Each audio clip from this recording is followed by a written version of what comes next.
My name is Natalie Brooks. I'm 37 years old. And until 2 weeks ago, I believed I had a decent marriage. Not a fairy tale one. Not the kind people write anniversary posts about with exaggerated captions and filtered smiles. Just decent, stable, predictable in a way that felt earned after years of choosing each other. Looking back, maybe that's where I went wrong, mistaking familiarity for safety. Marcus and I had been together for 9 years, married for 7. We met at a work conference in Denver, both killing time near a bad coffee station between panels. One conversation turned into a phone call. Phone calls turned into 6 months of long distance. Eventually, he moved to my city. A year later, we were engaged. A year after that, married. It followed the trajectory everyone expects, the kind people stop questioning once enough time passes. We bought a house 3 years ago, 2 cars in the driveway, separate closets, shared grocery lists, conversations about kids that always landed somewhere in the vague future, eventually, when things slow down. At the time, it felt reasonable. Marcus worked in corporate communications.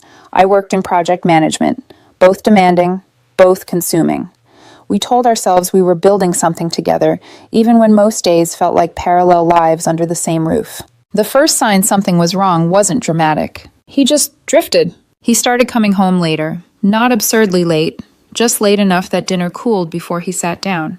He took calls in the car before coming inside, went straight to his office when he got home, door half closed, voice low. When I asked about his day, I got summaries instead of stories.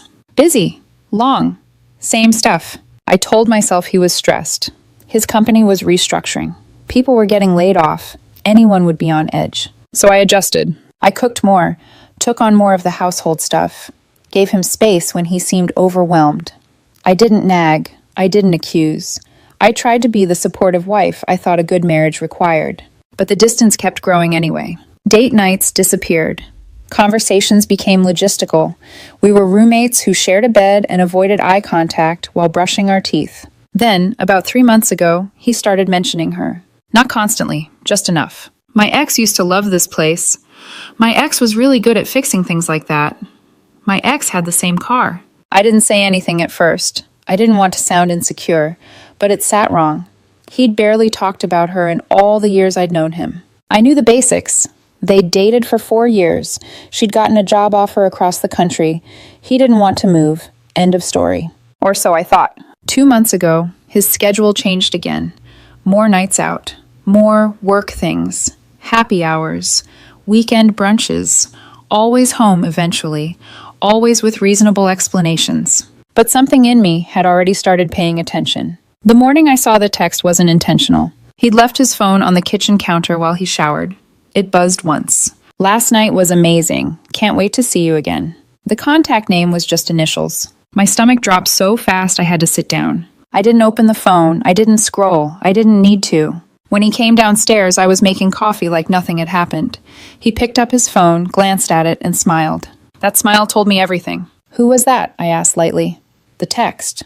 Oh, he said quickly. Just a coworker. Work thing. He was lying.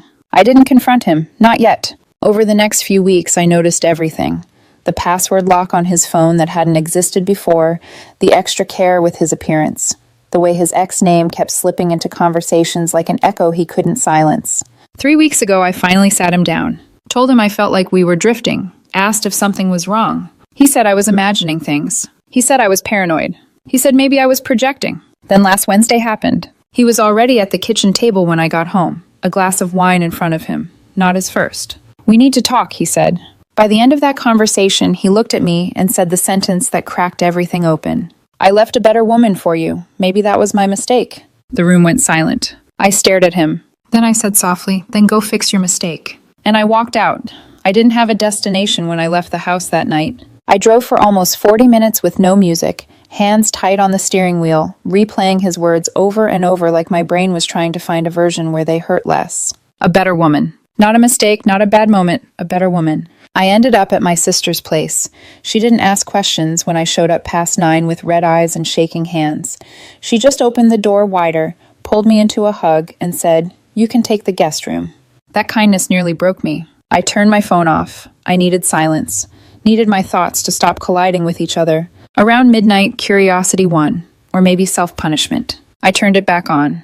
21 missed calls. 14 text messages. All from Marcus. Where are you? We're not done talking. This got out of hand. I didn't mean it like that. Please come home. The last message had come in 10 minutes earlier. We need to talk now. I stared at the screen until it dimmed. Then I turned the phone face down and went to sleep. The next morning, there were more messages. He'd escalated from irritation to panic. He'd even called my sister, who told him I was safe but needed space. Apparently, that didn't sit well with him. I went to work anyway, buried myself in meetings and spreadsheets, grateful for something that required logic instead of emotion. Every time my phone buzzed, my stomach clenched. By late afternoon, I knew avoiding him forever wasn't an option. I didn't want to live in limbo. I wanted the truth, all of it. When I finally answered his call, his voice sounded smaller. "Can we talk?" he asked. "Really talk?"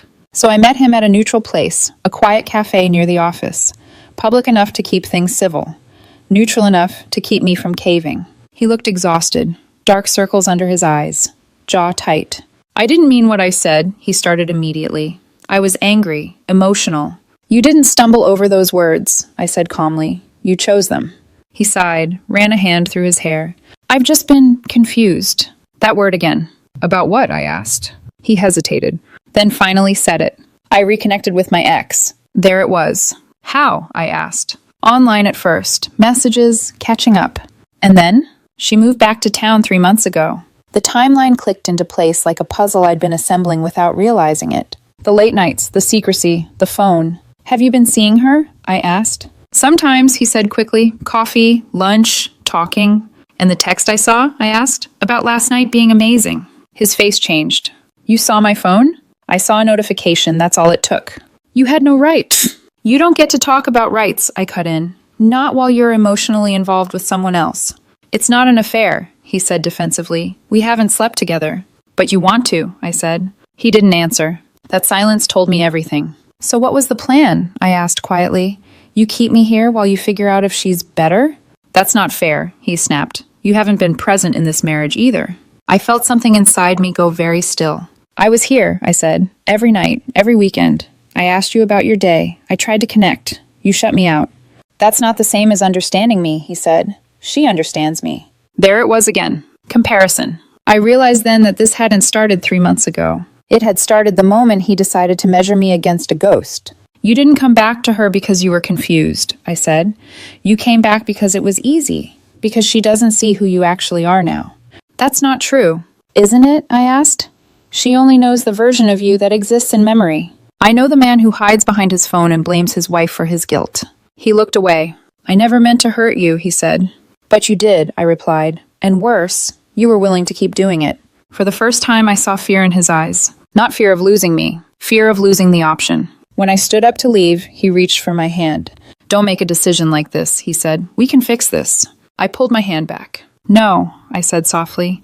"You wanted to see if there was something better. Now you get to find out what life looks like without me." That night, lying in my sister's guest room, I didn't cry. I just stared at the ceiling, realizing something terrifying and freeing at the same time. I hadn't been abandoned. I'd been replaced, months ago, and only just been told. And once I understood that, something inside me hardened into resolve. The morning after I met Marcus at the cafe, I didn't wake up heartbroken. I woke up focused. There's a strange clarity that comes when denial finally burns off. Once the story you've been telling yourself collapses, you stop wasting energy trying to hold it together. I called in sick to work, not because I needed rest, but because I needed time. Time to think, time to plan, time to make decisions without someone else's voice in my head. The first call I made was to a lawyer, not a dramatic one, not someone I found through a frantic search. The same attorney who'd handled our house closing 3 years earlier. Someone who already knew our finances, our names on the deed, our state's separation laws. I explained everything calmly. Emotional affair. Intent to separate. No children. Comparable incomes. She asked one question that stuck with me. "Do you feel safe in the home right now?" It wasn't about violence, it was about boundaries. "No," I said honestly. By noon, I had answers. By 1, I had options. By 2, I had made up my mind. That evening, I drove back to the house, but I didn't go alone. I hired a locksmith. I scheduled a small moving truck. And I asked my sister to meet me there. Not because I needed protection, because I needed a witness. When I pulled into the driveway, Marcus's car was already there. He must have taken the day off too. The house looked exactly the same. Same white siding, Same flower pots I watered every weekend. Same place I'd believed was solid. The locksmith was already waiting. Marcus opened the door when he heard the car. His face shifted from relief to confusion when he saw who I was with. "What's going on?" he asked. "I'm moving out," I said evenly. "This is my 30-day notice." He blinked. "You're what?" "The house is in both our names," I continued. "We'll sort that out through lawyers. But I'm not living here anymore." "You're doing this because of one argument?" he said, voice rising. I stepped inside, heart steady. "I'm doing this because you told me marrying me was a mistake," I said. "Because you're emotionally involved with your ex. And because you wanted to keep me here while you decided whether she was better." "That's not what I wanted," he said. "It doesn't matter," I replied. "That's what you did." I walked past him and started upstairs. He followed. "Please don't do this," he said. "I love you." I paused at the top of the stairs and turned around. "You love the security I provide," I said. "You love knowing I'll be here while you sort out your feelings. That's not the same thing." The movers arrived shortly after. I packed methodically. Clothes, work equipment, personal documents, things I had bought with my own money. I didn't touch anything shared. Marcus hovered, tried to talk, apologized, backtracked. I didn't engage. "You already hired movers?" he asked finally. "How long have you been planning this?" "Since you told me who you really wanted," I said. After everything was loaded, I handed him a folder. "What's this?" he asked. "A lease," I said. "Month to month, across town. I signed it this afternoon." He stared at it, stunned. "You really thought this through?" "I had time," I said. I stopped answering my phone. That's when he noticed the locksmith. "What's he doing here?" Marcus asked sharply. I met his eyes. "Changing the locks." "You can't do that," he said. "I live here." "We both own the house," I replied. "I am allowed to secure my property during a separation. You'll get new keys once we finalize temporary terms." "This is vindictive," he said. "This is practical," I said. "There's a difference." The locksmith got to work. Front door, back door. Marcus watched, disbelief giving way to anger. "You're really kicking me out?" "I'm not stopping you from staying somewhere else," I said calmly. "You have friends, family, and your ex, who you seem eager to explore things with." Silence. When the locksmith finished, he handed me the keys. I took them without ceremony. My sister waited by the truck, arms crossed, saying nothing. As I walked out, Marcus followed me into the driveway.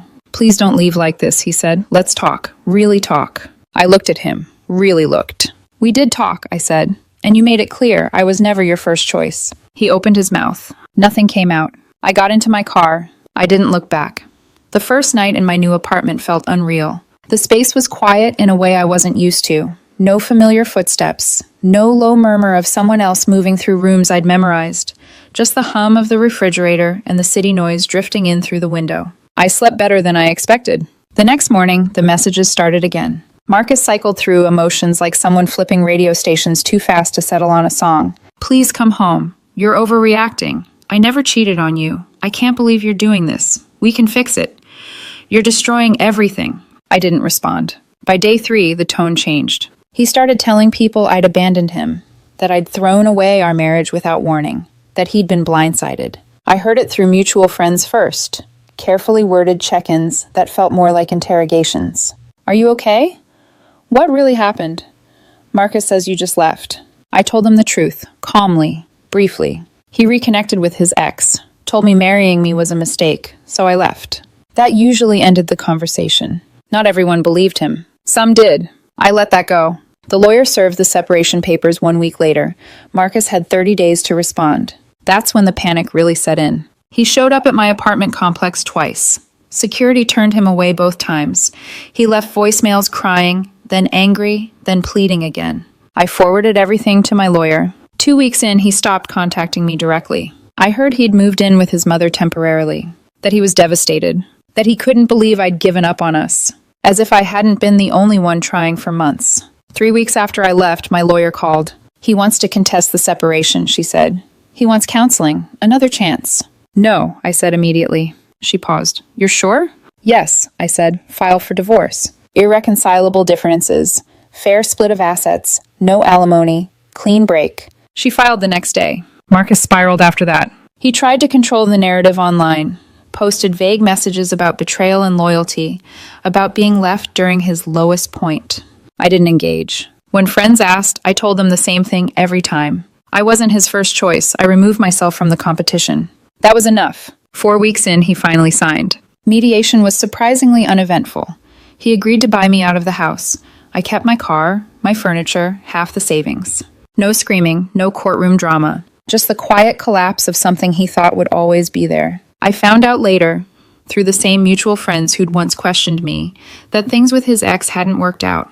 Apparently, she wasn't looking for anything serious. She'd recently come out of her own divorce, was enjoying her freedom, reconnecting with old flames.